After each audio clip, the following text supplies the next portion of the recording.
Hello and welcome to this edition of the Native News Update. I'm your host for today's program, Kimberly Acosta. Many of the stories we heard here can be found at our websites, IndianCountryNews.com or IndianCountryTV.com. Here is the news for today from the Associated Press and other Native news sources. Nez Perce, Idaho tribal leaders say they have submitted applications to tap into federal stimulus money set aside for tribal projects. Samuel Penny, Nez Perce Tribal Executive Committee Chairman, says the tribe is hoping to be awarded a share of the $2.5 billion set aside for tribal projects as part of President Obama's $787 billion stimulus package. The applications are for road and bridge projects, including additional funding for a $15 million bridge spanning the Clearwater River. The former leader of a Massachusetts tribe was sentenced May 7th to nearly 3.5 years in prison for embezzling tribal funds and violating campaign laws while working with convicted lobbyist Jack Abramoff. Glenn Marshall, who once chaired the Cape Cod-based Mashpee Wampanoag tribe, was sentenced to 41 months recommended by the prosecutors after Marshall pleaded guilty 3 months ago to several charges.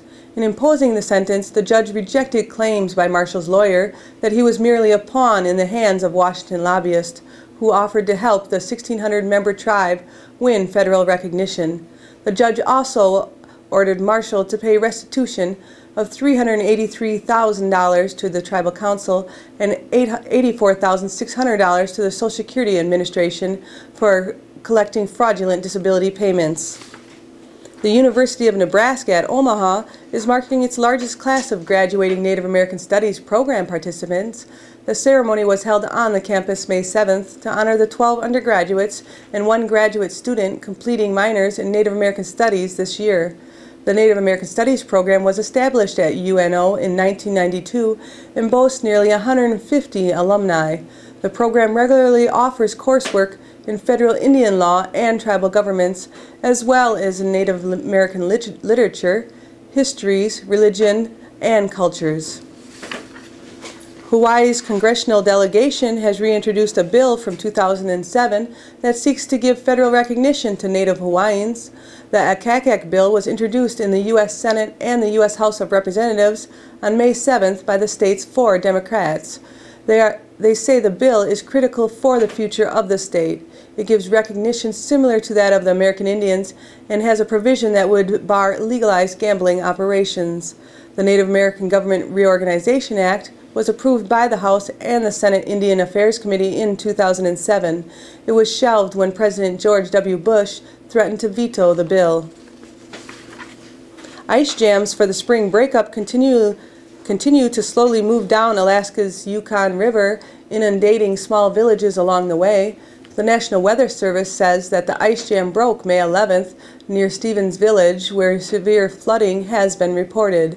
A majority of homes in Stevens Village was reported to have water in them, said David Andrews, Operations Sector Chief with the Alaska Division of Homeland Security and Emergency Management. A group of 20 people remained after weekend evacuations, and they have taken shelter in the school. Further upstream, cleanup continues in the town and nearby village of Eagle, about 200 miles east of Fairbanks.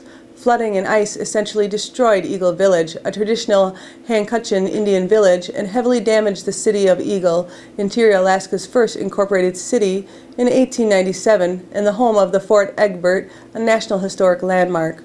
Flooding also remains a concern in western Alaska, along the Kuskokwim River, where the communities of several native villages are under a flood warning. The Native American Youth Alliance from Washington, D.C. invites you to a spring renewal and Memorial Day event called the Heritage of the Healing on Thursday, May 21st at noon. The event will be held at the Native American Vietnam Veterans Memorial in Arlington Cemetery. For more information, you can call 734-323-0762. And that is the latest roundup of news from Indian Country on this edition of Native News Update. We'd like to thank our underwriters for helping us with this broadcast. Look forward to seeing you again. Thank you and have a grand day.